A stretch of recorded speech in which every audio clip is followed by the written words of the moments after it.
Dios os bendiga en este maravilloso día. Que la gracia, el amor y el favor de nuestro Señor Jesús esté con cada uno de vosotros, donde estéis en este momento escuchando este devocional de oración que presentamos como Iglesia Manuel. Y en este día quería compartiros una reflexión que he titulado Salvos por Gracia. Vamos a leer en la carta del apóstol Pablo a los Efesios, capítulo 2, desde los versículos 1 al 10. Dice la palabra: Y Él os dio vida a vosotros cuando estabais muertos en vuestros delitos y pecados, en los cuales anduvisteis en otro tiempo, siguiendo la corriente de este mundo, conforme al príncipe de la potestad del aire, el espíritu que ahora opera en los hijos de desobediencia, entre los cuales también todos nosotros vivimos en otro tiempo, en los deseos de nuestra carne, haciendo la voluntad de la carne y no de los pensamientos. Y éramos por naturaleza hijos de ira, lo mismo que los demás. Pero Dios, que es rico en misericordia, por su gran amor con que nos amó, aun estando nosotros muertos en nuestros pecados, nos dio vida juntamente con Cristo.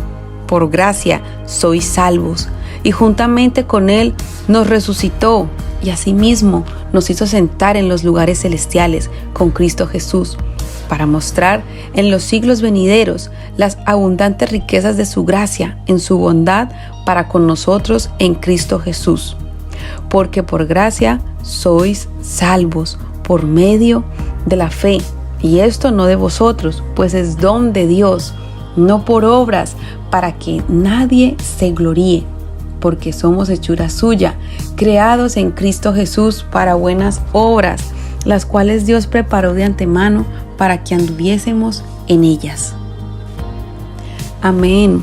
Y a través de la lectura, de la meditación de este pasaje bíblico, quiero apuntar en este día algunos aspectos en los que podamos nosotros poder también enfocar la oración que estamos haciendo como iglesia, esa oración por salvación. Y lo primero que quiero destacar es la condición del ser humano a causa del pecado, de su desobediencia. Vivíamos en un estado de muerte espiritual, muerte física y muerte eterna, tal como lo dice el versículo 1, muertos en vuestros delitos y pecados. También nosotros vivíamos esclavos de las pasiones y deseos de la carne. Como también lo expresa el versículo 3, nosotros vivimos en otro tiempo en los deseos de nuestra carne, haciendo la voluntad de la carne y de los pensamientos, y éramos por naturaleza hijos de ira. Y la pregunta que surge a través de meditar en esa condición de pecado, la pregunta es: ¿quién podría librar al ser humano de esta condición?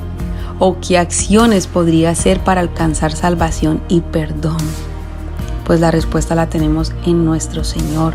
Solo el Creador y Padre de la creación pudo traer la salvación y redención al hombre, al ser humano.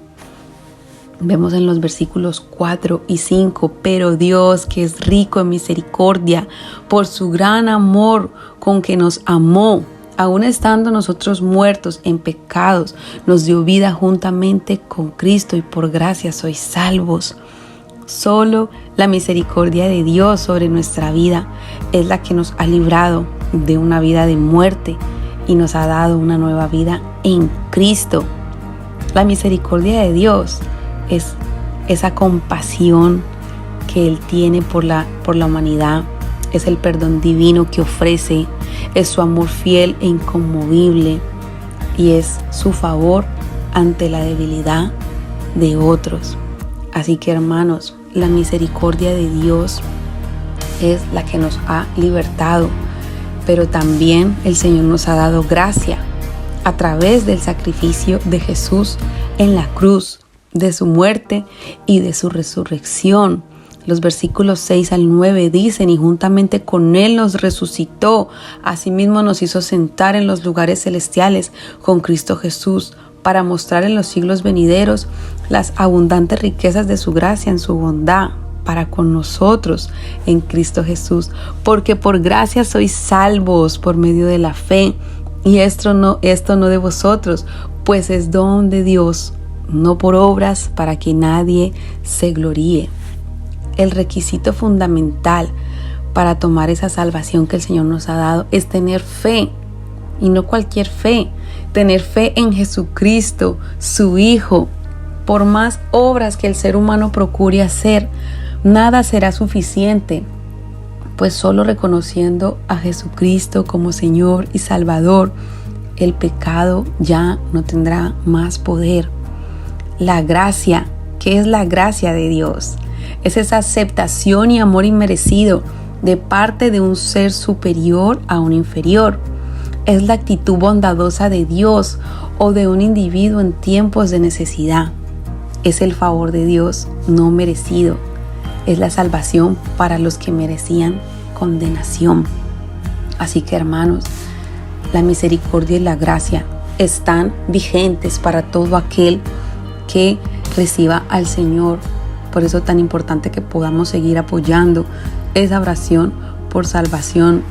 Por último, te quiero leer en Romanos 3, 24 al 26, siendo justificados gratuitamente por su gracia, mediante la redención que es en Cristo Jesús, a quien Dios puso como propiciación por medio de la fe en su sangre, para manifestar su justicia, a causa de haber pasado por alto en su paciencia los pecados pasados, con la mira de manifestar en este tiempo su justicia, a fin de que Él sea el justo y el que justifica al que es de la fe de Jesús. Amén. A través de esta palabra que meditamos hoy, el Señor nos dirige a continuar orando por salvación para aquellos que aún no han recibido de esa misericordia, de la gracia que el Señor está ofreciendo. Oramos por corazones dispuestos a escuchar el mensaje del Evangelio. Oramos por mentes renovadas que den lugar a la fe en Jesús. Oramos por personas que reconozcan la grandeza de Dios y adopten una actitud de arrepentimiento y así poder emprender un nuevo camino en Cristo. Y asimismo oramos también para que Dios nos use, para que la iglesia sea el reflejo de la misericordia y la gracia de Dios, donde aquellos que lleguen encuentren en la casa de Dios un hogar seguro y un lugar donde ver los propósitos por los que hemos sido creados. Amén. Todo esto lo presentamos delante de Dios. Que el Señor nos siga guiando a través de su Espíritu Santo a ser esos intercesores, a ser esas personas que clamamos, que sentimos compasión por el perdido y que asimismo cada vez que tengamos la oportunidad de presentar el Evangelio, de presentar ese mensaje de salvación, el Señor ponga en nosotros esa gracia y esa misericordia también, para que muchos lleguen a la vida eterna en Cristo Jesús. Amén. Dios te bendiga.